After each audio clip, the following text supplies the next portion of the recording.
Hello, everyone. I'm your guest, Bogdan. I'm here with Endrit. I'm going to let him present himself to not make any mistakes. So please, Endrit, I'll let you present yourself. So basically, I'm Endrit, originally from Albania, grew also up in Denmark for many years. And yeah, well, I studied in Denmark and lived there many years. And now I'm residing in Helsinki. And today I'm acting as a founder of WorkGuardAI. And the past 7 years of work with different solutions, startups with digital solutions and so forth. And technology has been pretty much part of my journey. Okay, that's interesting. So right now, tell us as an introductory question, what's the story behind your SaaS? Behind WorkGuard AI, well, I was working as an EMEA sales manager for my former company, and this was a position in Copenhagen. And I was doing this job as a remote work, and I would travel sometimes whenever it was possible to Copenhagen. And but throughout the journey, working as an EMEA sales manager, I had the opportunity to interact with the construction sector and infrastructure sector quite a lot. And funny enough, this is something that is not like completely distant to me, like the infrastructure sector, because in my family, my dad has worked 40 plus years with the infrastructure sector, and this sort of came back to me in a way. And it was something that my dad introduced me to, and then, at my own work, I was introduced to it, reintroduced to it again, and I realized that there were many inefficiencies with the sector and not so digitalized if you compare it with where I worked before, such as the mobility area, selling mobility apps and solutions, ride sharing particularly, to the cities where the apps are pretty highly like advanced in terms of user friendliness and so forth. So it was like a surprise to me that yet the construction sector was not really to my own view, was not really doing as well. And I thought, why not bring something that will increase the user friendliness, but as well digitalize the different activities furthermore and have the construction sector. I kind of feel like they don't really share the same point of view or angle when they look into, like, when you build a solution. It just doesn't seem like it is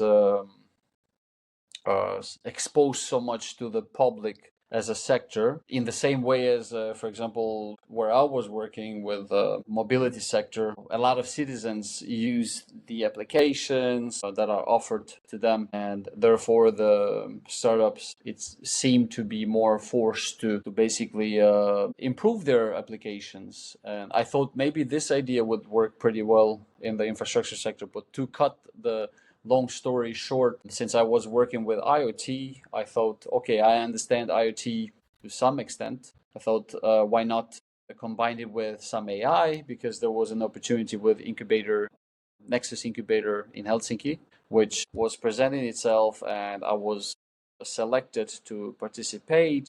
And that's where I came about with WorkGuard AI, because I started developing the idea in the program, and then incorporated everything that I knew, and today it has, like, the journey has transformed quite a lot. So, but that's how it started. Okay, that's interesting. And what does What the app does is, for example, I'll tell what the app does based on a pilot project that I have right now together with the other part of the team of WorkGuard AI. We have a pilot project where the site manager normally is digging with machineries, he's digging holes at a very mountainous or high area where it's far away from the city, and he kind of needs to go with the drones to the site because they're building something and they need to dig.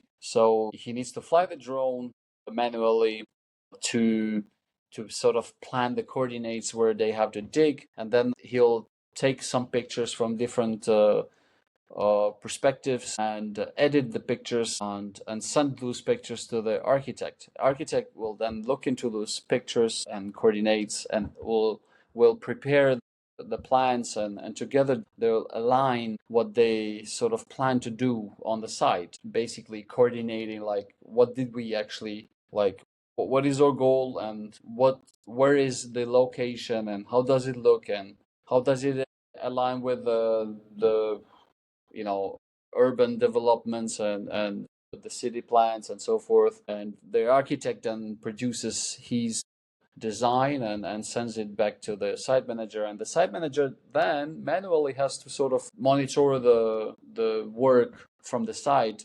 But that is something that we want to change.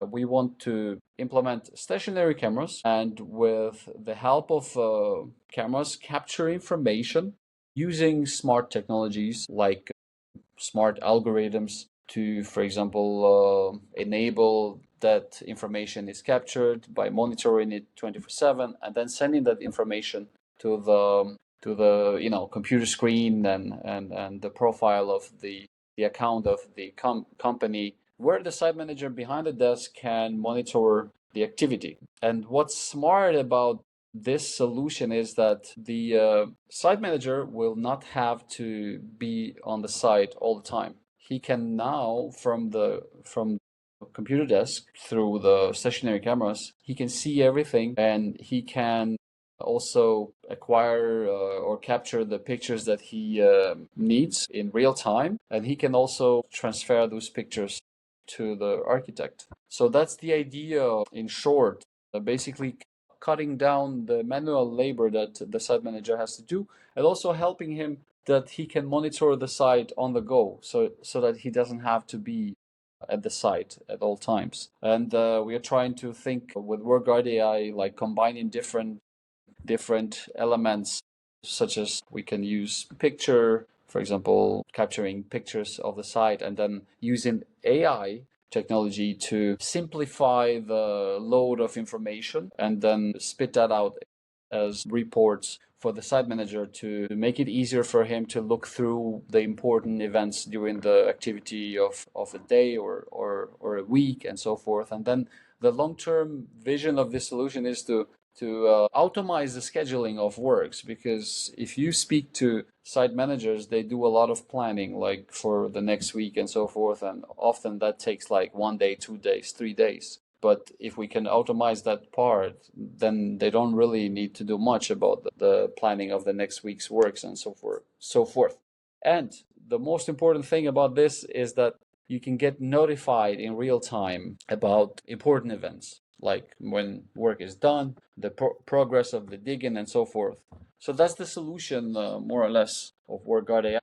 Okay, that's interesting. So your target ICP are people that work as site managers? Site managers, project managers, whoever is dealing with the plans of the projects and construction projects, and sort of sees the value in having a smart solution like WorkGuard AI that can help them increase the efficiency. Okay, yeah, that makes sense. Do you see any, or do you notice any current trends that are in the market, and what are those? Well, the trends are pretty much sort of the need to increase the efficiency, because companies are wasting a lot of money, and those are quite obvious. And there are a lot of delays, particularly about infrastructure. Delays sort of relate to if you're, for example, at the construction site and you are about to start building something or digging something in this case. Then let's say because of some reason, maybe you don't have the right equipment and so forth, and then a whole week goes to waste. The trends are an increasing need of wanting to increase the efficiency in the way how things are done. There is also like on the term of AI, for example, there's a hype on the term, but as I see it is simply there's great potential to utilize what today we are not doing. For example, completing projects much faster and so forth. And there are examples out there where new innovation is showing that, for example, things can be done much faster than how we do things.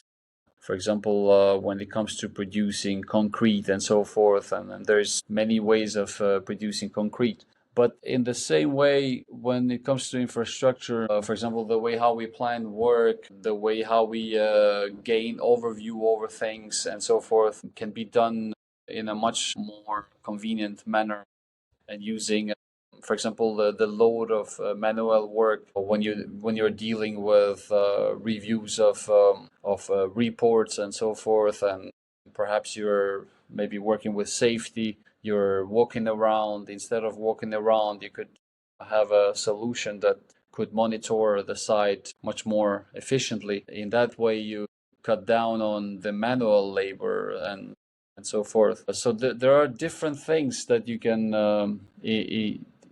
do something about the increase of efficiency, but as well, what trends are also like about nowadays, at least what I see a pattern in, is that businesses want to have improved communication between workers and employees, because today you have cases where there's so many apps. For example, different apps, you need an account for each one of them, and sometimes apps are not really well integrated together and so forth. So basically, improving the communication is key to infrastructure businesses, and doing things in a much simpler way, because it is so old days driven still. A lot of things are not even digital. For example, let's say if a construction business is doing road renovation and they are digging like a big hole, they normally have a plan for everything that they're doing. But sometimes that plan is even just simply physical, it's not even digital. But even if they believe that they have everything in the plans, sometimes you just like let's say you dig a hole and you find something that was not even in the plan. Like you find an object that it was not even in the plan. And normally, when you have that situation, you would wish that you could resolve that situation quite fast. And with nowadays trends like the AI technology that can simplify the load of work, and it's actually already being used in some scenarios. Yeah. That could also be useful in this case. Like, for example, let's say if WorkGuardAI is the solution and it's monitoring the site, the communication would be improved because you can get a notification in real time about the object that is identified, let's say, on the site. But if you don't have that kind of technology, probably you would have to walk up to the office or maybe drive to your headquarters and so forth. But Yeah, these are that's right. trends. Like these things are things that we want to improve, and businesses are like sort of alert about these needs. Yeah, I'm sure there are. Okay, then regarding the competition you have, what do you think, like in your opinion, what does your current competitive landscape looks like? Well, competition, it's about being able to deliver a solution. So whoever is already able to deliver a solution out there and can roll out pretty fast, they are definitely outcompeting anyone else who is not doing so. So Yeah. if, for example, for a new business like WorkGuard AI, there's a lot of advantages, but also on the other side, if you let's say you're working on something new and you don't have anything former to base your knowledge other than just looking at other examples and what other businesses have done. So in particular, or in its core, it's about being able to do things as quick as possible with the highest quality, but also providing something that is efficient and not that complex to roll out. At the Yeah. same time, it saves money. It saves money. If it's about saving money, it's quite obvious. We know it that when you're a smaller team, let's say, you'll move in a more economical manner. But if it's, for example, if it's a company that is an organization, they'll definitely price much higher. So we're winning against some players, and we are, of course, as well losing against some others Yeah, of course. on this term. Now, regarding the marketing part of the business, in every business, the marketing part is very important, especially in service-based businesses. So I wanted to ask, how do people find about your solution? What channels do you use? What outreach methods do you use? Maybe you have like a customer acquisition system, or tell us how a person that doesn't know you exist, that needs your solution, finds about you. Well, it's a very good question, and this question definitely has like several answers. But what I prefer to say about this part is that when it comes to marketing, it is definitely very important that you have a great idea and you have a good product. But what I mean by great idea, like, great ideas don't start as great ideas. They start just like you're inspired by something, and then you work on it, like you fine tune it along the way. So basically, I can say a simple idea. Like you have a simple idea, you work on it, you fine tune it, and you make it an interesting idea, and hopefully, you make it a great idea. Sometimes some ideas are much better from day one. But then in the end, it is also about the leadership. Like how do you bring forward, for example, that idea? And I think marketing on its own is really like about being persistent and being connecting with actors, players, being at the right venues and so forth, having those pitches at the right events and so forth, telling about your story, but just being dedicated to not giving up is very important. And I think on its own, that's a really good marketing already. And then, of course, you can prepare a good strategy for the marketing, and then you recruit the right people, and you target the right KPIs. So planning is very important. But let's say if you are a very small team and you just started, you're not going to think of marketing as like a proper organization that does marketing. You're going to think of marketing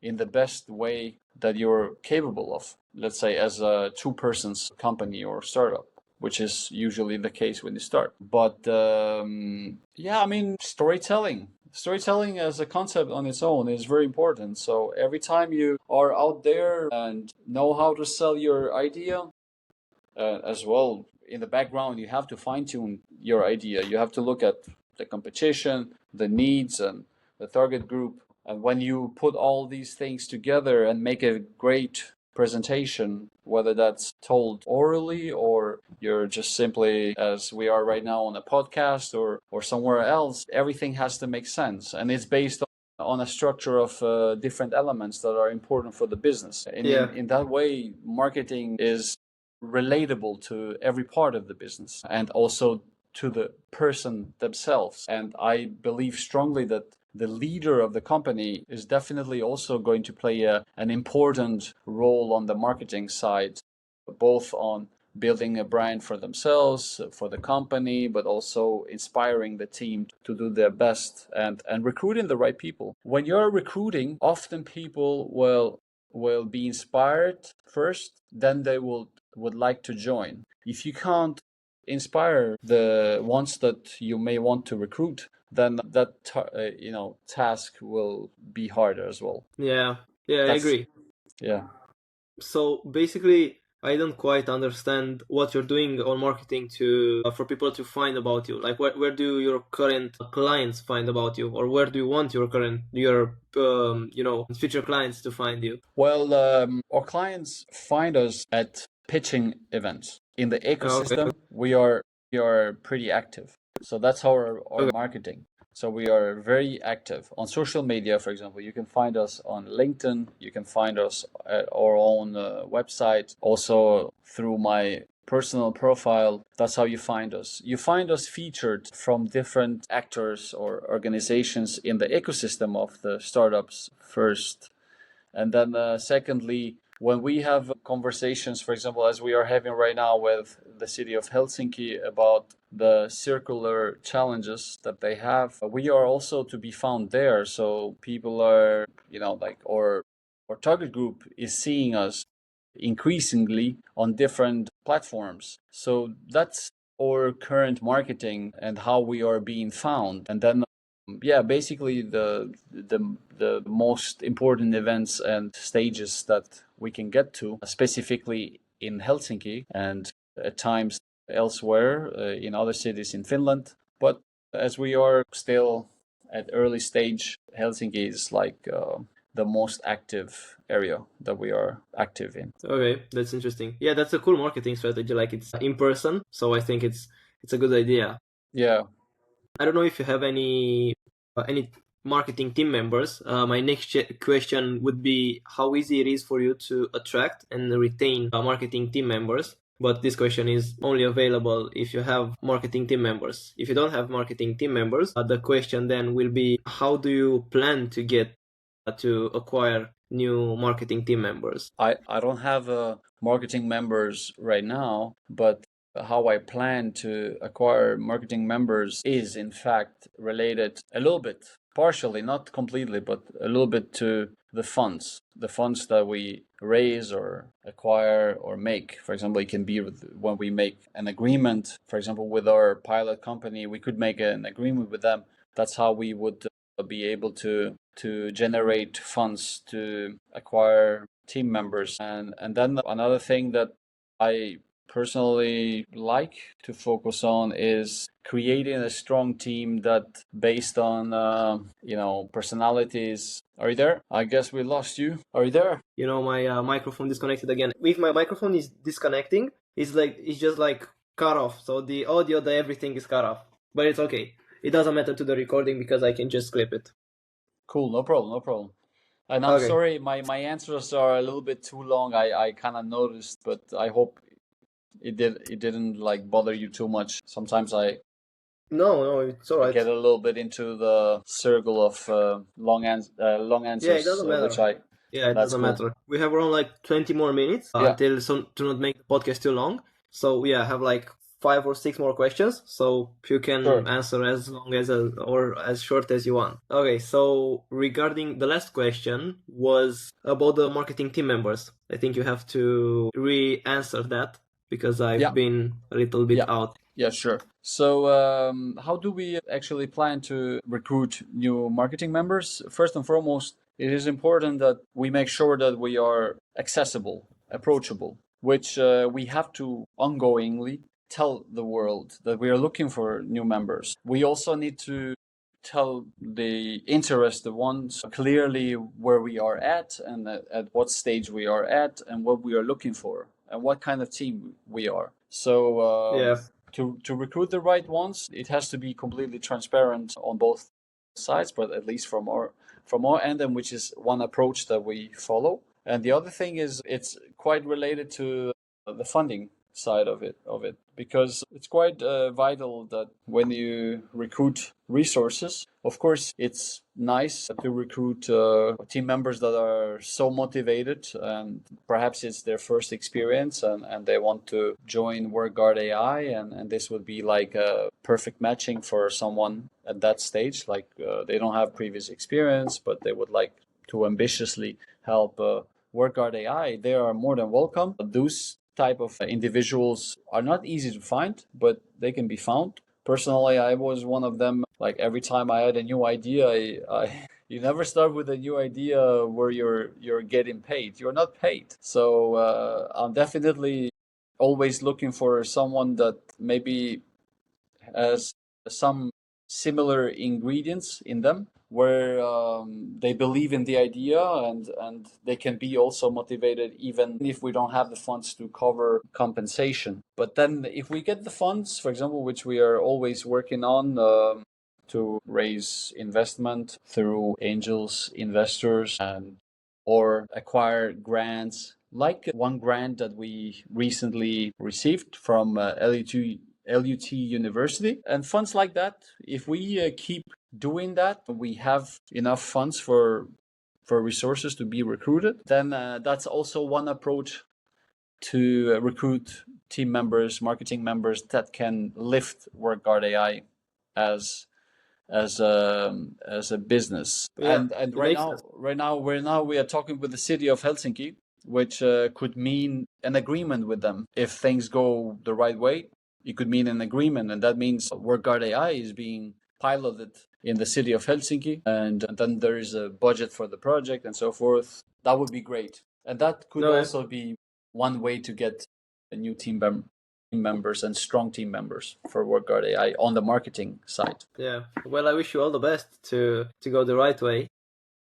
What would be your point of view on that part, if you have anything to share? On marketing team members. Yeah. What do you think? What do you suggest? So I believe there's like for startups, especially in SaaS, there are three types of ways people try to do the marketing. So first off, it's like I'm the founder, or we are the founders. We do everything. We have like, you have to wear like all sorts of hats from, CEO, CTO, CMO, and whatever, and you have to be on the marketing as well. The second thing that I see people in the SaaS do, just hire people. So they just hire someone that they think would fit their team. And the third way I see people that are doing is they're connecting with other businesses that do marketing for SaaS, like we do, for example. So this is what we do. And yeah, this is the three things, the three ways that people in early stages as SaaS, as far as we've seen, approach the marketing part. That's great. Yeah, that's great. That's also great and interesting. But how do you like, what do you actually do, like, to help SaaS businesses like us? I think I lost you, but I can ask this question when you're back. No worries. Has decided to put a war against me today. But yeah, this is the marketing part. I don't know if you've responded back because I've lost you for a second. I have lost the audio. How do you like help SaaS businesses like us, for example? Like in what particular way? Like, this is maybe one of the ways, and this is what you were thinking or talking about? So the podcast is not intended necessarily for helping people with their marketing, although it does. So I think it's a win-win situation for both of us, because I get to have some exposure in the SaaS business and I can understand the business better. And for you as well to have some exposure, some good exposure as well from this podcast. But regarding your question, how do we help businesses with their marketing? It's like asking, how do you drive a car? You can drive it in multiple ways. It depends on the car. So is it a manual? Is it an automatic? What type of car it is? Is it a Honda? Is it a Ferrari? So I believe that every business is unique, and then you need to find unique ways to help them. So yeah, it's as simple as that. I mean, it sounds simple. It's really not. So, but I believe that you have to understand the business very good. So, for example, if we were to collaborate with WorkGuardAI and our business, we'd have to understand deeply the business in order for us to provide you with a solution, right? Because if we don't understand the niche and the business, how can we recommend a solution, right? Exactly. Yeah. And from there, like, there are a lot of like channels that we can use. And marketing strategies and everything. So yeah, that sounds really cool, and I definitely agree with you. Like, if it sounds simple, it is also true, because that's how everything starts. It starts from a simple thought, and to even give you an example, like, I had a thought of just recently. I had a thought of doing a networking event, and in fact, I launched a whole which I call it Infra X, and it's to build a strong network, not simply just for me, but also for other businesses in the ecosystem. And I launched it together with the University of Helsinki just recently, and many people came there, and a lot of people and peers, professionals, saw a lot of value in it. But it started like a simple thought. Yeah, of course. You need to start with the idea, right? If you have it in your mind, you can have it, physically as well. If you don't have it in your mind, how can you possibly, explain it to someone or make it be a reality? Indeed. What's funny about this side of the conversation, or this part of the conversation, is that a lot of people out there have great thoughts and have great ideas, but because they get scared of the thing that when they sort of share that thought or share that idea, it looks too simple. But that's how it usually starts. Like, if you haven't worked with it, you don't have many features about it, so it's always simple. But because people want their idea to sound more complicated, that is also why they postpone, why they don't want to get started. which I think is Yeah, exactly. killing a lot of people's ambitions and goals and dreams. It doesn't make any sense to me. Exactly. Yeah. And now returning back to the questions, and of course related to the other thing you would say with the dreams. Let's go into the desired straight criteria. So tell us about your goals for the next 6 months, 12 months, and 24 months. My goals are like I'm a very flexible person. I'm like ready to switch things like upside down from day to day. Like I don't really attach myself to anything in the way how I live. But when it comes to business, and if we break it down to like the things that I'm involved in, and if we're speaking of WorkGuard AI, which is its own self, WorkGuard AI has a roadmap, and the roadmap is in the short term is to get an agreement, to get a pilot project, which we are working on. We already have a pilot project, which is at early stage. We also have activities going on in the background on building the MVP, because also we have acquired funds to finish building that MVP, and we have companies that are like partners of ours that are helping us with the resources to build what we are working on, and we consider them as a team of WorkGuard AI. So the short term is to finish the MVP and also process the early stage of conversation with the city of Helsinki, Vantaa, and Espoo to work out something and become among the winning companies for the challenge at hand. And hopefully in 1 year we have already succeeded with a project with the city of Helsinki. That's short term, and long term, of course, it's to penetrate the market in Helsinki successfully. We are making attempts right now. So basically, what I mean by penetration is to acquire agreements with different companies in Helsinki and then other cities in Finland. But simultaneously, we are also active in other countries, because I already have a background in having lived in elsewhere in the world, in Denmark, Albania, and everywhere where I'm connected. So we have activities going on, not just simply in Finland. So basically, the strategy for the long term is like, if it doesn't work out in Finland, then cool, we jump onto some other opportunity elsewhere and we make it happen. So we push like that simultaneously, and by 2027 or 2028, we have already successfully we are covering several cities around Europe, and then the long term is to become the real deal of the market, to become a leader within the contact sector and within our sphere of the solution that we are working with. Of course. Yeah, that's And interesting. I don't know if the question was to personal goals as well. No, it was like business No. wise for Okay. a business. If you want to share the personal goals as well, go ahead. Personal goals, I think. Yeah, only if you want to share them.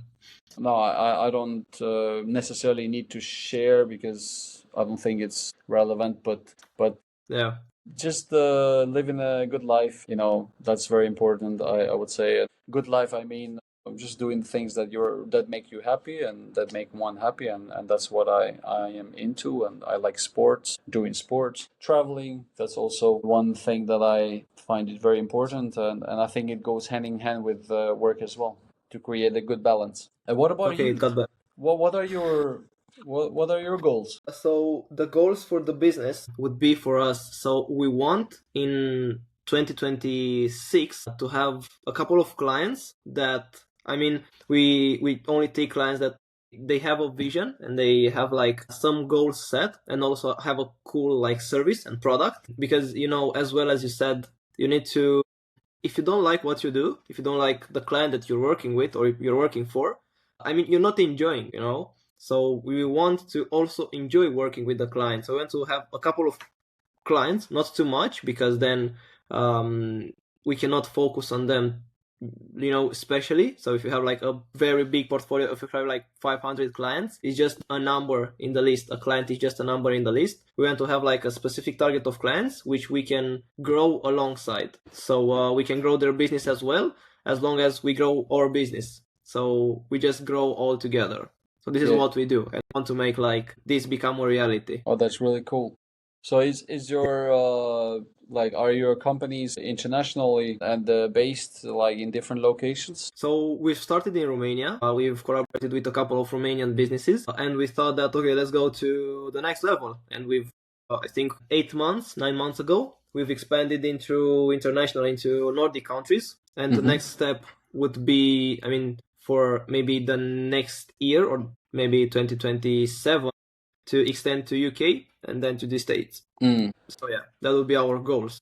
Now, regarding the questions, the last and I would think the most interesting question: if you want to, if you had like 1 minute to tell our audience a thought that you've had that you think that they would benefit from, what would that thought be? Well, that thought goes back to what makes us happy, and what makes us happy is to utilize our capabilities well enough and expose us in the ways that we wish and we want to get those opportunities that we think would make us happy, and not stress too much about how you do it and how you get there, because it won't matter in the end of the day, because it's not like we are taking anything with us. This might sound like sad, but truly to me is not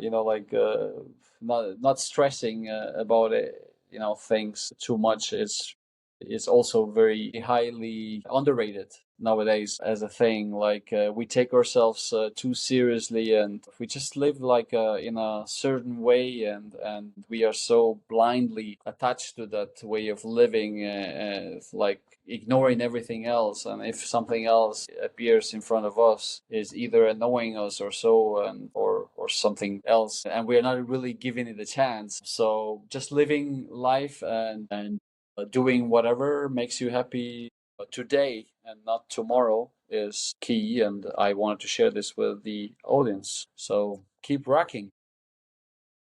Okay. Thank you very much for this thought. Thank you very much for participating and sharing your knowledge on the podcast. Thanks to you. I was Bogdan. I had Endrit as a guest, and I'm going to see you guys in the next episode of the podcast.